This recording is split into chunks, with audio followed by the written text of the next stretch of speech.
rolling? All right. Is this Episode live? 18. Is this live? 18. I think it's live, to be How honest. about live. the continuity? How about the People are continuity? Yeah, away. pretty good. Pretty good. Let's just Who's get into away? it. Just people in general, but we're not. Yeah. Are you Season- starting? Yeah, we'll start. This We'll would be start. good for people to download whilst they're on the plane. Yeah. No, definitely. Put you to sleep, that's for sure. Yeah, I mean, some people do that, and I don't think that's the worst thing. Like, I've heard people not critiquing, so I've heard, like, fans of podcasts saying, yeah, I really like the show, I listen to it before bed, and it helps me, like, go to sleep. So I don't mind if you say that, to be honest, because it, first of all, means you're listening, and second of all, it means it's, like, therapeutic for you, so... Chase does have a soothing voice. I'm not sure about Dean and I. Yeah, I agree with that. But I do agree with podcasts to put you to sleep, you know. The other morning I was struggling to fall asleep, put in a podcast, and then fell asleep.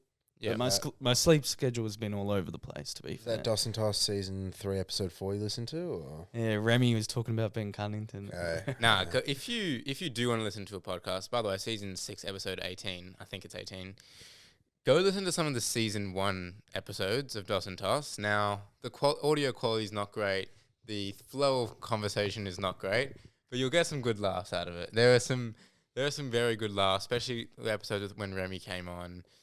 I don't know, maybe I just find it funny, but sometimes if I'm bored, I used to, like when I was like working warehouse like back in the day, a long time ago, I would just listen to like those episodes and yeah, it'd crack me up. So Do our voices sound a lot different? yeah, and especially Zach's as well. Of Oh, course, Zach would yeah. sound like a When little Zach bit. But was even on. us three?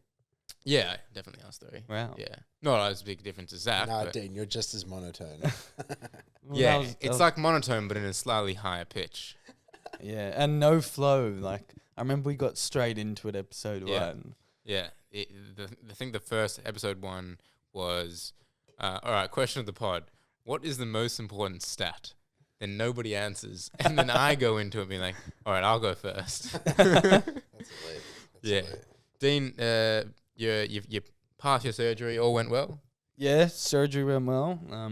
Ended up having to stay the night, which we didn't anticipate. But, yeah, got through that. First few days were very sore, but we're on the mend now. Pain-free mostly, but now's when the boredom hits you because you're still stuck with your leg up all day, just doing nothing, and you're not really distracted by the pain and the meds, if you know what I mean. Yeah, no, I know what you mean. It gets, well, I'm sitting in your bed, actually. This is where you've Yeah. been sleeping, so you've been trapped in here? Speaking of trapped, Sure. it's like you and Adam trapped Dean in here. A few days ago, I was stinking out the entire room. It left a stench all the way down the hallway when I was leaving, and I felt really bad for Dean. And you just have to suck it up. There's nothing you could really do. Maybe a bit of deodorant. Yeah, well, You guys are going band for band. It was horrible. And I'm pretty immobile, so as soon as you guys left, I just kind of fell asleep. But apparently the air quality between here and the rest of the house was a massive That's difference. how it always is. Yeah, no, I It's bad. do apologize. And to add with Dean's return, you hear about some miraculous, speedy recoveries in professional sport. Obviously, their access to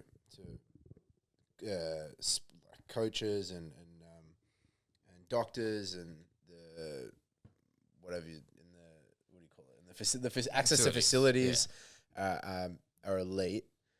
And there are some that come back pretty quickly. I think Dean will be on that same level because he's got his own personal trainer, or whatever you want to call it, in Kai Allergem, who's been telling him to keep on elevating his leg every time he comes here and has a look at it and does some weird shit. Yeah, he gets me to do a lot of quad tensing, like Yeah. 20-second holds.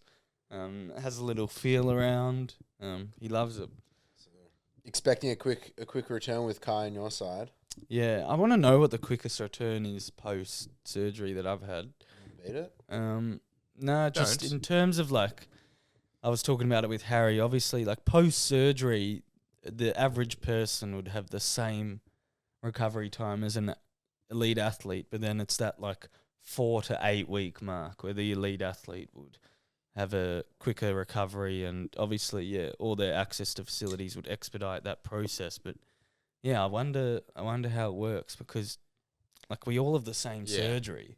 Like Yeah. obviously they can do the rehab at the end quicker, but they still need to do this elevation, like get rid of the swelling and whatnot. Yeah, well, they'd be like fully committed to their rehab. They don't have other commitments like AFL or any other sport. It's their main focus, so they wouldn't, they'd be more likely to do everything that they need to do.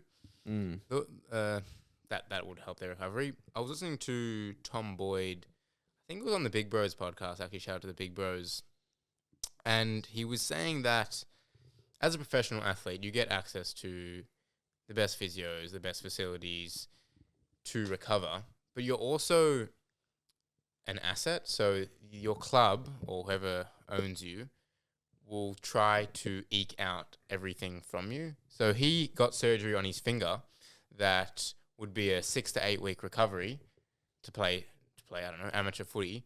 But because he's a professional athlete, he's on $1 million at the Dogs, they got him back within 2 weeks.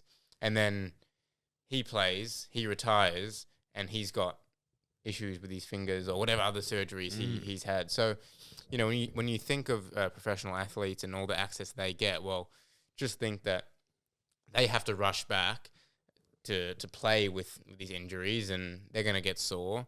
Whereas, it's a more controlled environment for you where AFL is like your main priority. You can actually look after yourself and manage it depending on how you go. So there are two sides to it. Definitely. That's a good point. We saw the same thing happen with Harry, who had a small operation on his finger and then played 3 days later. That's probably pretty common within AFL, but any other level, it's unheard of. You wouldn't do that. And you also think about different scenarios where players will dislocate their shoulder, for example, Maynard, and won't have surgery until the end of the season. So you can imagine the type of damage that would be doing to the tissue, the surrounding tissue, and the impact that would have after retirement, whether it's weightlifting or lifting a box above your head when you get a bit older. So, yeah, definitely correct in the sense that they are an asset to their club. Yeah, you mentioned Harry. Let's start there. If we want to talk about footy, reverse. How about that game from H. Sheasel today? Absolutely destroyed me in fantasy with 173. But some of the stats, pretty crazy. He didn't really have an opponent for most of the game, but I guess that's due to his work rate. 43 touches, 12 marks, 8 tackles, 13 contested possessions, 15 score involvements, which out of 29. So, yeah, an unbelievable game from Harry, and he had a corky in the first quarter as well. I think George knocked into him, so that would hurt. Yeah, when George is Some going big full quads, pelt. So that's a game from Harry, and I think just a reminder because there's not a lot of people talking about Harry, I think, in the media. He just signed on, so just signed on, yeah. But in terms of the skill that he possesses, you don't really hear I think Harry's better than Murphy Reid. Do you? Yes. Yeah. I think if he was on Freo, he'd play that exact role. And yet the Murphy Reid hype gets larger every round, I feel like. Yeah. Every time he touches the ball, he's almost this Dacos level of look at that kick, look at that. Like I reckon Harry would be doing the exact same at Freo. But yeah, obviously because of how fast he was on the scene, now he's in his 4th year and people are up to critiquing him already. Such as the whole Sheezy ball scandal last year and whatnot. But yeah, 2 tackles off the triple-double. Yeah. Which hurts. Hurts. Depends what you count. Like, he had 10 plus score involvements, 10 plus possessions, 10 kicks, 10 handballs, 10 marks over. So depends which stats you want to choose. I think you can give him a triple-double. But if you want the marks and tackles, then unfortunately 2 tackles away. He was cut. Yeah. Yeah. Well, he obviously saw his stats and they come up on the board, and I think he would have been happy with the triple-double, but I think it was more focused on getting the results, which they only really just got by Essendon, and it's been the tale of the last few weeks for North. They're really just getting by. They scraped a win against West Coast. They scraped against Essendon, who, they're Essendon. They've only won 1 game. Last week was against, remind me, Port? No, they got Port next week. No, it wasn't last week. West Coast? No, it was 2 weeks ago. But they're 9th, which is... Richmond. Yeah, Richmond. They're 9th. I guess, you got to take that as a North fan. Definitely. There's actually something to play for, which LDU said in the interview. He's never gone into the back half of a year with finals on the agenda, even like with something to play for in those games. So that's what the top 10 does.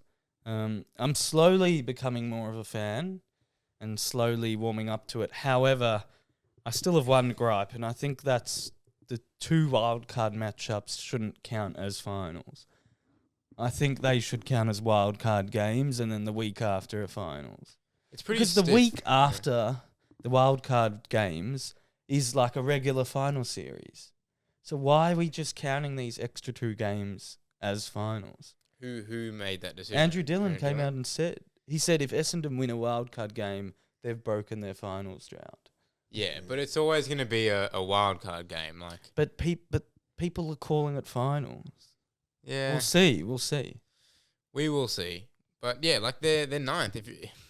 If you're a North fan, you are taking that 8 wins, 7 losses, and some winnable games to come. They have a tough last 3, but they have winnable games to come against Port. They play Collingwood at Marvel, which is your home game, interestingly. Friday night. That'll be a big game. I'm excited. Yeah, it's a big game. Excited. And then they play the D's, so they go around the table here. And I think they have Hawthorn, they have St Kilda, and then Tassie. maybe Hawthorn a bit later as well. So you'll be going to that Tassie game? I will be there. Just found out that we will be Harry's only supporters. There you go. His parents, First time ever. yeah, they won't be there. So he was very happy to hear that we'll be there. There you go. It's in Launceston. Now, that you're playing 2 games there, Launceston against North and Melbourne. Now, there's only, what's the capacity there, like 4 or 5K? Yeah, because half the stadium's under construction. Jeez, how about that? So, if you were to play Melbourne, it'd probably be a night game, like a Saturday night or Friday night game. There would be 55, 60,000 people there. Definitely this year. North would be 40, 45, 50 maybe. Oh, yeah. Hawthorn home game. 30s. Hawthorn home game. 40, not 40. Hawthorn home game back end of the year. There's definitely something on the line. We haven't played North in the MCG in forever. You're essentially you're giving up around almost 100K across two games. Yeah. But obviously there's a large financial component from going there. The Tasmanian And government. also the 75% win rate that we have. They're our number 1 sponsor, so we're actually on the look for more sponsors, especially the platinum sponsor, because at the end of 2028, that's it for Hawthorn and Tassie. Yeah. Against North was an Essendon side who brought in Parrish, Caldwell, McGrath. They put up a decent fight, but let's not be silly. I don't know who to let's not be silly, because Brad Scott's not there. Let's not be silly Dean Solomon. Let's not be silly some of their assistant coaches, Brent Stanton. I think we're a little bit too soft on this Essendon side. I go through their team today, and you look at their backline. They've got Ridley, they've got Redmond, they've got Mackay, Reid. Like, all these guys have all been injury prone. They had them all together. They had a pretty stacked midfield for them. They had all of Durham, Caldwell, Parrish, Merritt, who was playing half back. And then all the rookies. And then Kako comes in. You got Kako Caddy. So the pieces are there, but what wasn't there was any sort of game plan. They tried to play a bit of kick mark in the first half, but they would switch the ball, and like that's all good and well. And then they just wouldn't go forward. They would take a mark with grass in front of them and just have no dare at all. So they need to have some gears, Essendon. I know, they're going to finish last. They're just trialing plays in different positions. They don't have a coach. But what are some of the players like Sharp and Roby and Kako and Farrow actually getting out of this year? Because Xavier, sure, he's a bit older. But I know, but he's not contributing. Yeah, but like I'm just saying that the players that are actually talented and will get somewhere, that you need to build with something. Because if you're just like going out there to play footy, well, that's all good and well, but how are you going to get better? Because Merritt's not showing any leadership. Jordan Ridley's not showing any leadership because they're both 1 foot out the door. McGrath doesn't seem like a great captain. He's almost got it by default because Merritt left. Let's not be silly, Essendon. Let's see some sort of identity in the last 8 games of the season. Yeah, I think a bit of run and carry and dare. You're going to come last anyway. There's nothing to lose. Like, why not try win the game and lose by 70, you know? There's no point hanging in there just to lose by 5 or 6 goals. And that's what we saw. There wasn't enough dare. You know, we saw that the Dayweeks kick through the middle, like try to do something at the end there, but there just wasn't enough dare throughout the whole game. Even Farrow, every time he got the ball, seemed to be looking more laterally and not really utilising his kick. So I do agree with that. I think that's what has worked for Carlton. Just no pressure, just go out and play. Whatever happens, happens, you know. The season's done, quote unquote, so just play however you want. And that's when players are at their best. I think footy is a big mental game, and when you're thinking, like when you're under the pump, be it selection-wise or from the coach, and there's so many fans there and you don't know what's going on. Like I think when you have a clear head and you're just taking the game on, that's when you're at your best. And it also brings other players into the game because you draw the pressure. I was with some boys on Saturday night. You said season over for Carlton. Well, it may not be. I meant when Josh Fraser joined, they were told, the season's over, just play how you want. Definitely not now. It just seems like Carlton are going through the same cycle that they always I love it, personally. Yeah, it is. They're all getting sucked in. They're all getting sucked into Fraser. They're going to lose their picks for the Cody Walker. It's great. Yeah. They're going to have to pay up a lot. They're going to be middle of the road. But, credit to them for getting something out of the year. And where do they sit in the ladder? They sit 10th? They sit 12th. So they're 2 points off Collingwood, who are 10th. So the ladder's correct now. Everyone's played the same amount of games. Everyone's played 15. Yep. So it's I like the wild card, and you said you're warming up to it. Brodie, you a fan of the wild card? Look, I haven't seen it in play yet, so guess but we'll have to wait and see. Yeah, look, it makes the back end of the season more interesting. I think that's what the goal was to do. So yeah, we'll see once it's fully enforced. I'll get a better understanding of it. Yeah, I think after the buys, so now we've had season 1. This is season 2 of the season, and I think finals is season 3. It's where you find out who's serious. I think so. Freo, as all the work they've done, now they have to reset and go again. They're 14-1, which is pretty crazy. But this is when Brisbane and your Geelongs start to get going, and I wrote Brisbane. You wrote them off, yeah. Wrote them off, So and did they've I. won, I think, 4 in a row since that. So They tend to do that, don't A they? convincing win on Thursday night. We were watching it together, Brodie.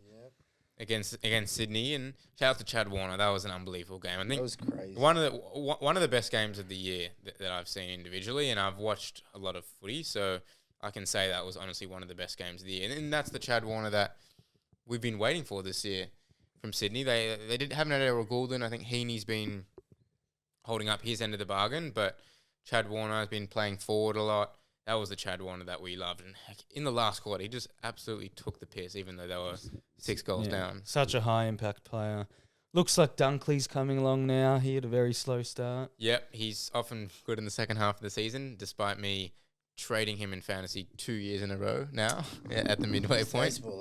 So even though I know it, I still do it for some reason. So back to Saturday night, there was a few boys. We had our Aidan Miniker amongst a few Carlton boys. Shout out to the Ben Wolf. I don't know who else. Rosie's Carlton. Is that correct? Yeah. Who's finishing higher, Carlton or North Melbourne?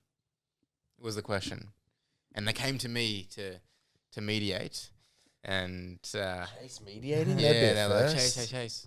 The What do you reckon? And I was like, Carlton.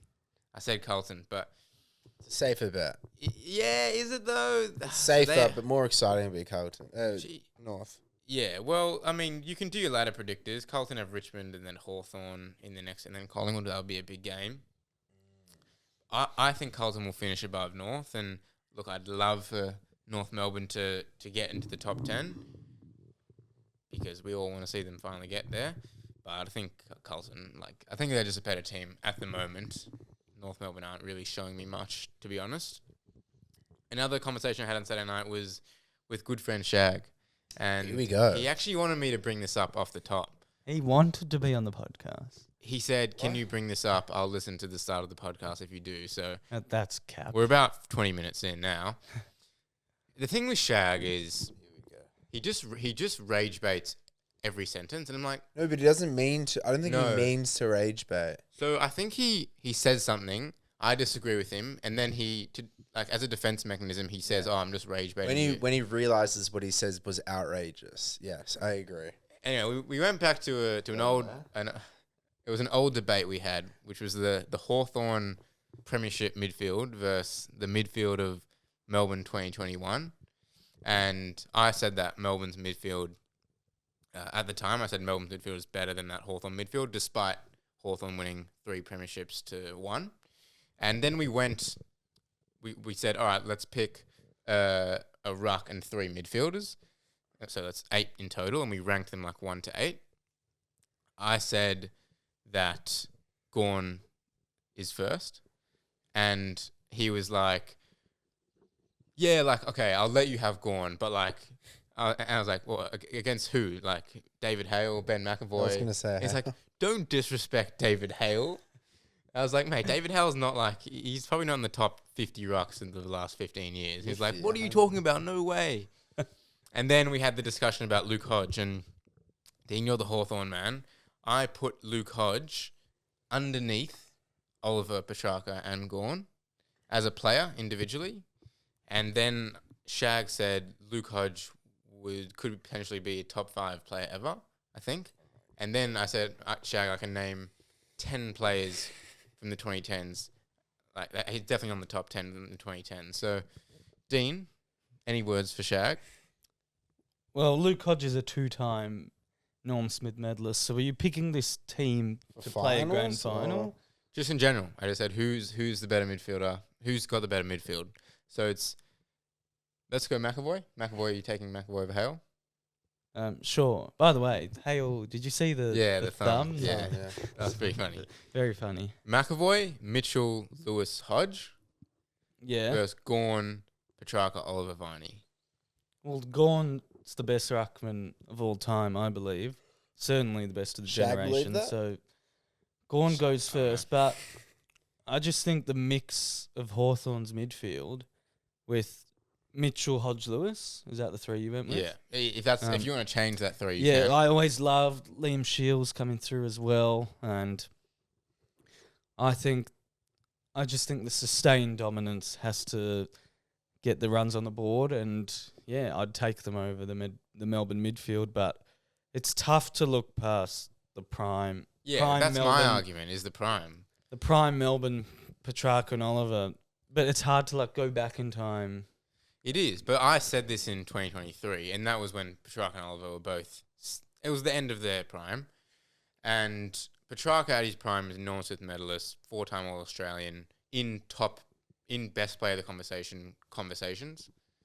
I don't know why I said it like that. Clayton Oliver, 2-time Coaches Association Award winner, so in the coach's eyes was the best player in 2 seasons, was there for about 3 or 4 years as one of the best players in the comp.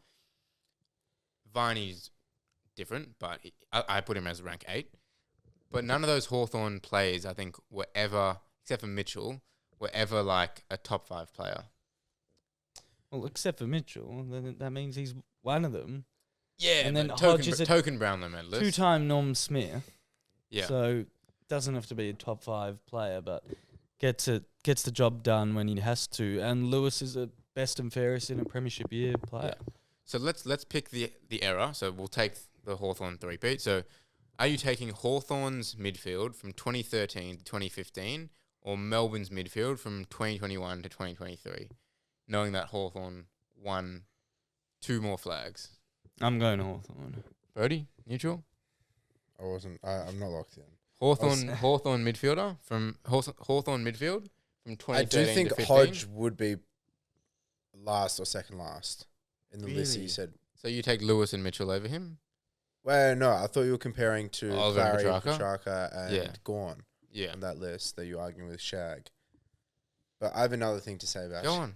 Oh, now you Yeah. still okay? Oh well, no. Well, what's your verdict? Are you going Hawthorn or Melbourne?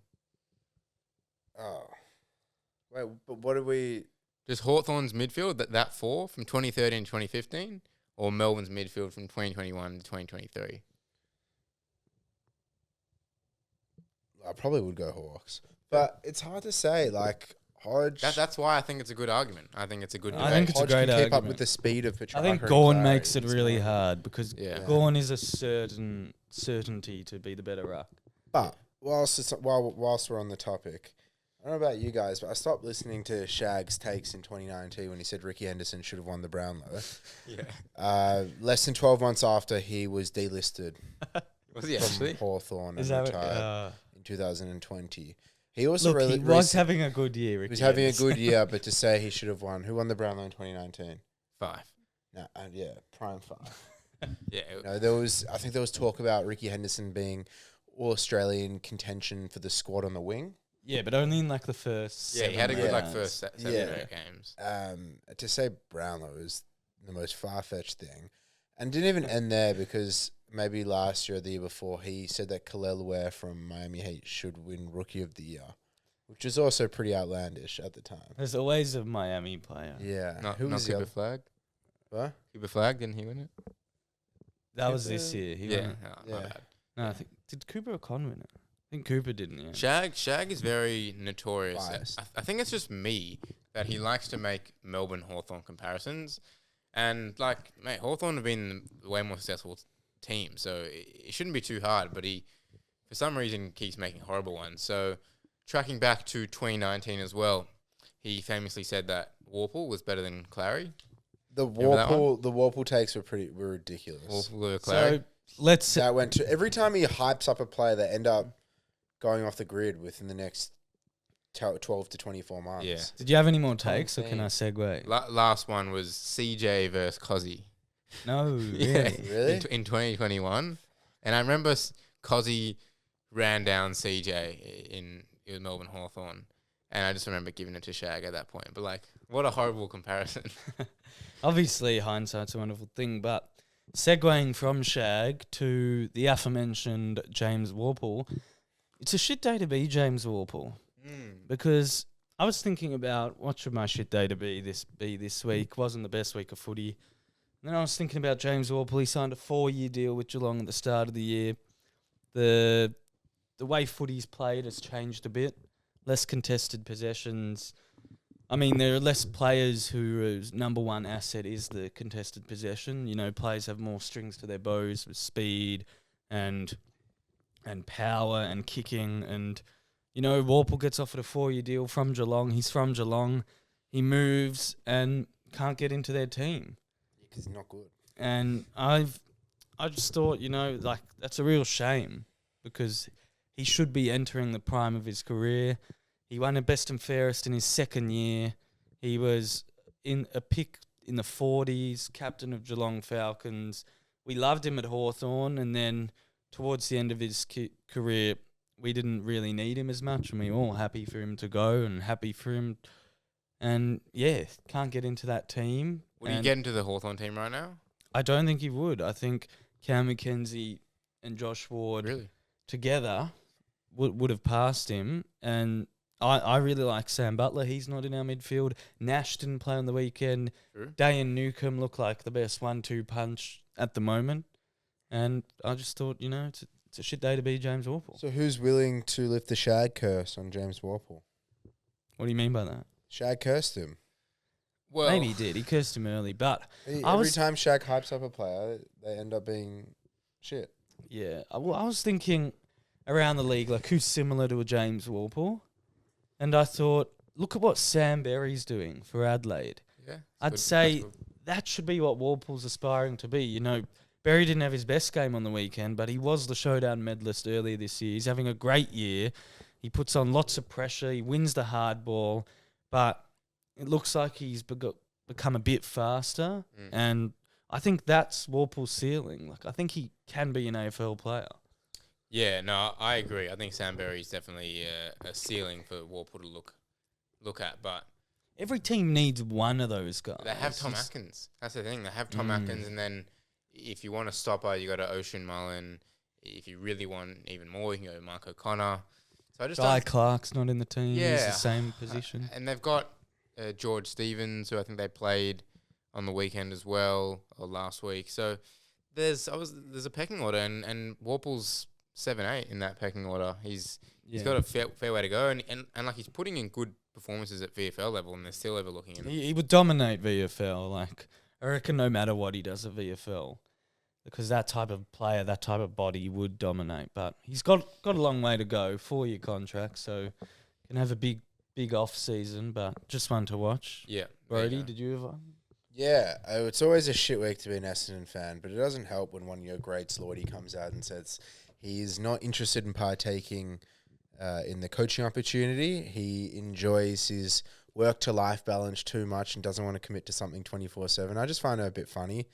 It just shows how stressful it would be being the coach of Essendon, knowing that he's worked for a few years now at Haileybury, I believe it is, as the coach for their school team in the APS, and I think him and Pendlebury are doing a pretty good job. They won the grand final last year, and shout out to one of my teammates, Jonty, who is part of that team. So, you know, to have two coaches like that is awesome. And the fact that Essendon, you know, would love to approach him and offer him something, but he's not interested, it says a lot about what's going on. So it's a shame. I think if I was an Essendon fan, I would like to see someone that has contributed so much to the club other than Hurd.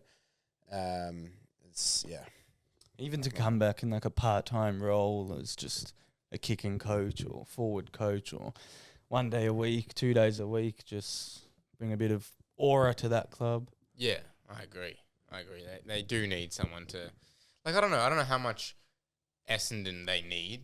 Obviously, there's the talks around Hurd. But would you prefer Hurd or Lloyd? Well, I don't know. Like, Lloyd hasn't coached at AFL level, so I obviously would go Hurd, but I don't think Hurd's the right choice anyway. But I don't know. I don't think that's... Yeah, I don't think that's the worst thing. I think that's just a personal thing for Matthew Lloyd. Like, he just enjoys being the coach of the school team. Last one on Shag, and I don't know if he was, like, taking the piss. The last point, you said that he cursed players. Well, I don't think he'll curse this player because he's pretty good. He said Nick Watson is a better small forward than Cozzy Pickett. He said Cozzy Pickett's a better player, but Nick Watson is a better small forward. When did he say that? Saturday night. Okay. It's probably a fair take. I don't think it is. But it's not... I don't think it's like, whoa. Cozzy's not a small forward. He's a midfielder. Yeah, but he's almost... He was. Cozzy would have started the season as a small forward, yeah? No, he's been playing midfield this whole year. But last year he played about 50-50 midfield forward. I don't know. I think if you put Cozzy Pickett in Nick Watson's role, I think he's doing a slightly better job. I think he's taking a few more goals, but Nick Watson is unbelievable. I just think Cozzy is the best at it. Nick Watson would be second. Oh, how about the Wizard though? Yeah, I know. On the weekend, he's pretty cooked. The hamstring tightness. Then he just kicks two and has a break because he hadn't had a good game till that point. He'd done nothing, and all he needs is 2 touches like that, and it's unbelievable what he's doing. He genuinely could be the most exciting player in the comp. Yeah, it's not outrageous, and he's up it's there. just so exciting that we have that on our team.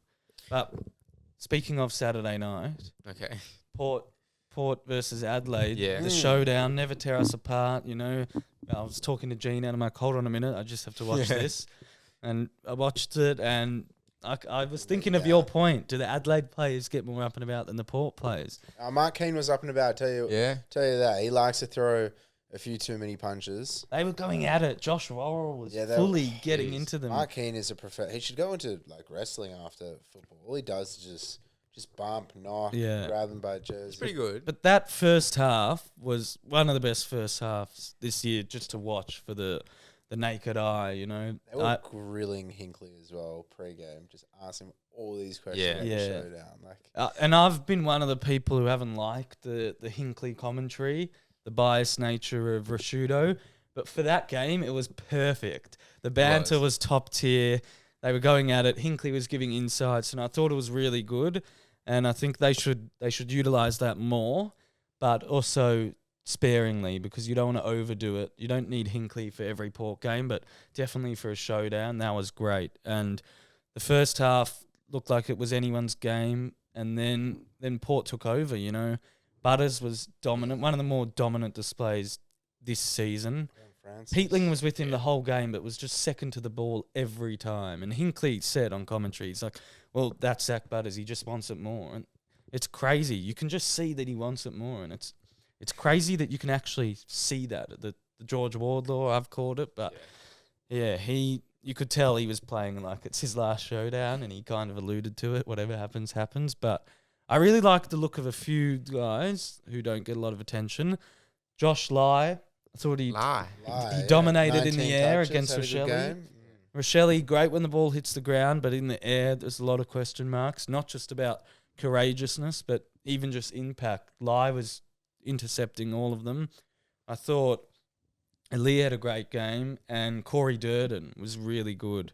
Has he kicked a goal every game? Or has he kept that streak alive? I think he has, yeah. Wow. With Georgiades as well. Georgiades should have kicked about 6, I reckon. Yeah. Well, that's like every game, Georgiades. Yeah. Far. Look, you knew it was going to be a tough shift for the Crom midfielders when Horn Francis started the way he did. You got to stop him early there. I think he had maybe 6 disposals and a goal within the first 3 minutes of the game, and it didn't stop from there. So him and Butters tore them a new one, and it was honestly pretty good to watch. Yeah, I'm a bit of a freak. Like, I know when players go to the bench, and Horn Francis is the first rotation. So that first 5 minutes is make or break for Horn Francis. If he has a big first 5 minutes, then he's on. But if he has a quiet first 5 minutes, then he goes 10 minutes in the first quarter without doing anything, and then he can be a bit slow. So Horn Francis is another one of those I think fits into the Harry category of people just being bored of him. But they had really high expectations for him last year, and he didn't meet them. Got injured, missed the back end of the season, and I think people would just have moved on from him. But and also Port struggling a little bit. They're probably going to miss the wild card. There's attention on Butters and Rosie because he's injured. Like, people need Horn Francis is going to be the number 1 guy next year for Port Adelaide. So he also doesn't have the stats as much, more of a high impact player. But he has been getting on the stat sheet this year, I think. Yeah, also, but he has that Dangerfield week to week. It varies a lot. Yeah, he's not a consistent 30 touch player. And I spoke about this guy last week, but Lukosius, his kicking is just a thing of beauty. He genuinely kicks it 10 meters more than any other player, and it's fast, and he was a pick 2 for a reason. And I think he's still got untapped potential. Some of those guys take longer. It's probably been 8 years, but I think he's still got a long way to go. Few from the fans. Zach, does Chase hold receipts on what he said about the Wiz? Now, the only thing I can think of what Zach is alluding to here is when I got into Nick Watson in his first year about some of his antics. Is that what he's referring to? Yeah, and I actually thought about this during the week. I don't think... You were to go at him. I don't regret it. But what? Because it was his first year and he wasn't doing anything. And Dean, you got into Zeke Ewan last week for the same thing. I did. Why Zeke? So he had a good game. He did this week, but last week I thought he was very cheeky and rubbing players, being an antagonizer, and that's what Nick Watson was. And if you recall, everyone was having a go at Watson because he kept missing. And Sam Mitchell said, it's fine. He even went to the VFL for a game, kicked 4. Then he came back and he kicked that goal from the boundary in Tassie against North, I think. I don't remember the opponent, but it was a great goal. He did the ice in the vein, Selly, and... of course he did. And then that was that. But Chase was one of those people who had a go at him saying, you haven't done anything, mate. You don't have the rights. I'm paraphrasing, but you don't have the rights to be... celebrating like this, and Corns, Jack Ginnivan type areas, and that's not what it was. It was body language. It was the being angry when the ball wasn't kicked to him when he was free. I think he was being a bad teammate. That's what I said. Okay. You're known for calling out bad teammates, aren't you? Especially on Instagram this week. Gee, it popped off the Petrarca post. Yeah, it did. And let's do it again. Am I wrong? Let's do it again. I mean, what did he do? What did he do tonight? Didn't do much tonight at all. And Gold Coast are struggling again. So Petrarca, he's causing issues, and they actually moved out Matt Rao from the centre bounce and put in Nick Holman to tag Sarong in the first quarter. So when you bring in someone and then your Brownlow medalist gets pushed out of the midfield, there's definitely some influence there. So Petrarca, don't have to say anymore, but he's not improving the Gold Coast Suns, I can tell you that. No. Did the fans say anything else? fans, they said a few things. Sam quietly is the Chase and Cup, Hawthorn Melbourne. Yep. A quick turnaround from the Hawthorn. I think we played each other 8 Yeah. weeks ago. No Lipshot. The stand rule is ruining the game. There'll be 3 players in the mark and total confusion. It's Well, becoming what do you more reckon? confusing by the week, I feel like. I Yeah. think that the reason for implementing it was good to free up the game, and I think a lot of people have liked how quick the game is now. But when you have players standing backwards or sideways and they're 5 meters away, it looks really weird. It's very hard to explain. Try going to the footy with someone new and telling them why someone's back You is always say that. because I think It's always your I think it's very example. it's becoming overcomplicated, and I don't know why it's become more confusing by the week. But yeah, it is weird when you have 3 guys and no one knows what to do, and there's 50s, and yeah, there's just a lot of weird stuff going on. Like Logan Morris got his goal taken away, and I don't know, the Hawthorn Finn Callahan had an interchange infringement. Yeah. I've never seen that before, and yeah, I don't know. The umpiring it's gone weird. I'd describe It's it gone as. weird, but ultimately there has to be a rule. So the Logan Morris one, whether it's right or wrong, there's a rule. You have to kick over the mark if the siren is gone. You can't play on. But who invented the rule where you can step off the line of the mark and then come back in line to after the siren? Because once you go off the line, it should be play on. Why can you do that arc? And like, are they just trying to like make it easier to kick a goal after the siren? Maybe, but like, why did we change that rule? That's just making it so confusing. There's already been multiple incidents with Morris and Nick Watson. The stand rule. Well, one thing is, players shouldn't be having their back to the ball. That's not the rule. You're allowed to turn around. You don't. It's not. You don't have to be a statue. You're allowed to pivot and turn around and face the player. But again, there has to be a rule with the stand rule. So, is it?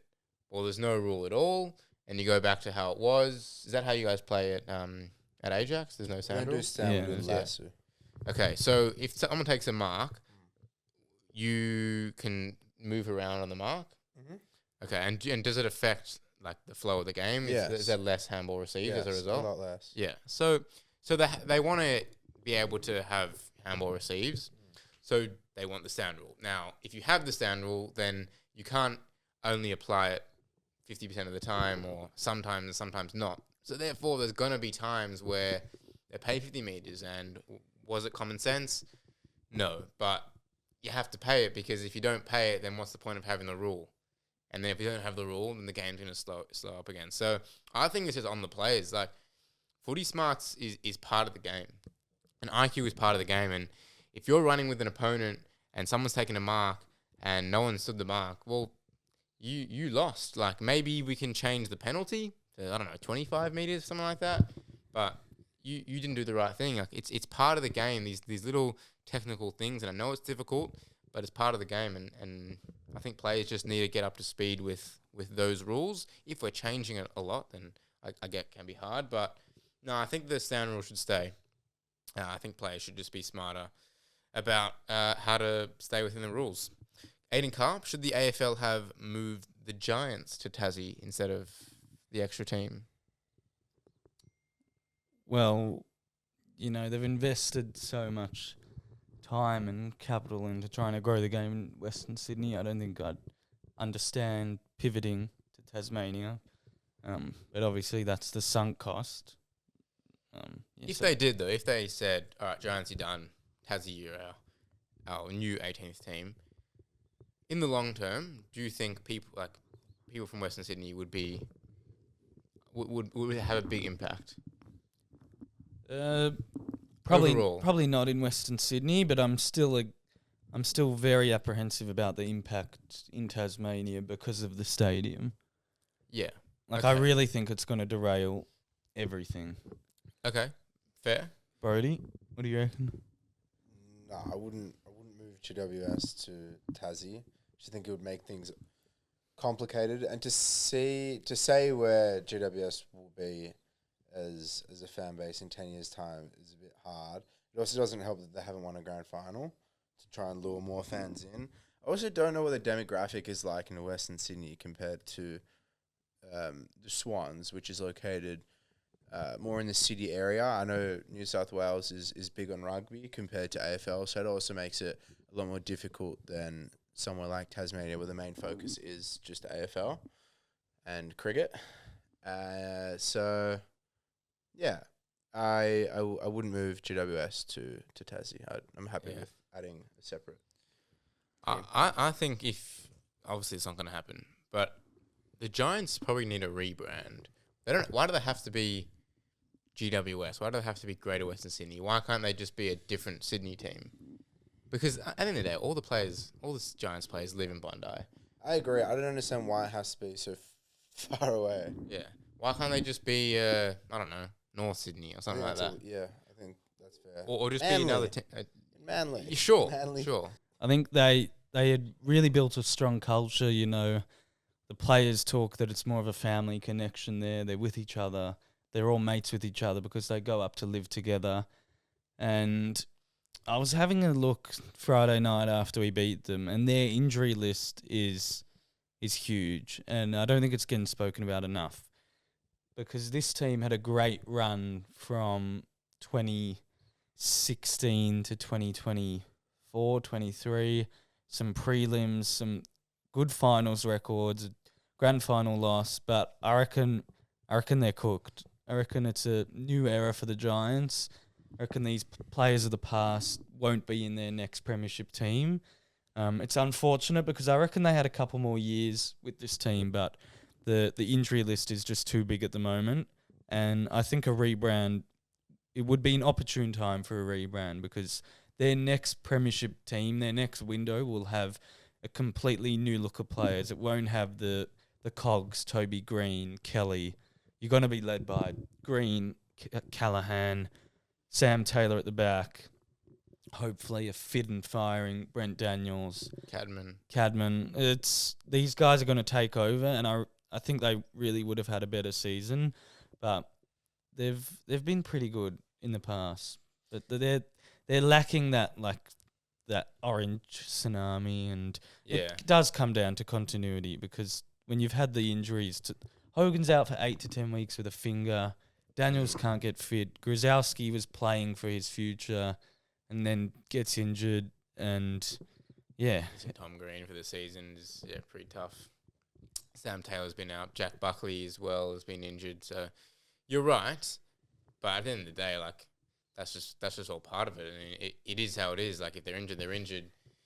I think the future is a little bit. I don't know. I don't want to say it's hard or there'll be difficult times for the Giants, but I feel bad for them. Like, everyone wants to see the Giants succeed, because everyone has a bit of a soft spot. Yeah, the hype in 2019 with the song and the memes. Yeah, great, exactly.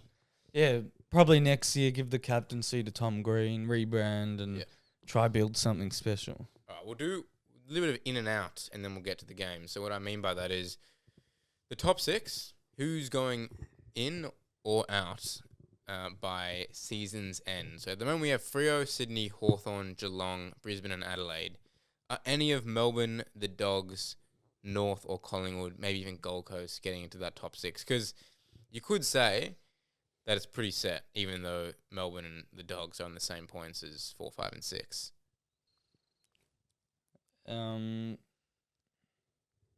got to say the next 5. This is a problem. I understand you need some context. I'm just going to say, without looking at the fixtures, I think the Adelaide, I actually think the top 6 will stay how it is. I don't think there'll be any ins and outs. And then wildcard wise, I think North unfortunately drop out. They will lose their last 3 games and choke it. And I think Gold Coast will jump in. I think Collingwood will also drop out for Gold Coast and Carlton, who will jump in. What makes you think Collingwood will drop out? I don't know. I just don't rate. I think Carlton will come home with a wet sail, as opposed to Collingwood, who I just don't rate as highly. We have North next week, Carlton after that, Adelaide, Geelong, West Coast, Hawks, Brisbane. That's pretty tough. Right? Yeah, here and there. There's a lot of important games, especially that one against Carlton. They'll probably decide it, to be honest. Any ins and outs for you two? I reckon Melbourne will jump Adelaide. Really? At 6. I think Brisbane have a pretty easy run, which will get them home, and I think North will drop, and yeah, I also think Carlton will come in, and Gold Coast, what do you reckon? I'm not sure. I'm really not sure. They're not playing good football at the moment. We were talking about their clearance game. It's just a dump kick every time. There's no connection whatsoever. There's a lot of talent, but not system. And yeah, prior to the game on the weekend, I think GWS even could have. I'm taking come Gold in, Coast back. Actually, but- I think they're not going to make it. I've looked at the rest of the game. There's no easy wins. They'll make a I think Collingwood stay in. I think Collingwood just. They're not playing good footy, but they kind of just know how to stay in there and bring the team to a defensive yuck game. Yeah. Did Stiglitz ask a question, Chase? Sorry, my bad. Yep. This is poor from me. I will get to Stiglitz's question. So he said, in your opinion, will Nick Dacos be considered the LeBron James, the GOAT of statistics? What? LeBron James. No is excuses here with lack of clarity that because it's a DM. It's not in the responses. So, in your opinion, will Nick Dacos be considered, like LeBron James, the GOAT of statistics? Well, LeBron has the most points. So will But are we Dacos. talking accumulated? Yeah, like at I'm the going end to of his assume like career. disposals. Stats, I don't think of totals when I think of stats. I'm gonna say yes. Like at the end of his more career, than Pendlebury disposals Like wise. I think so. I think he'll reach that 400 game He's limit, averaging bearing 31 injuries. disposals a game for his career. Yeah. What's Pendlebury for his 35 and a career? half. Yeah.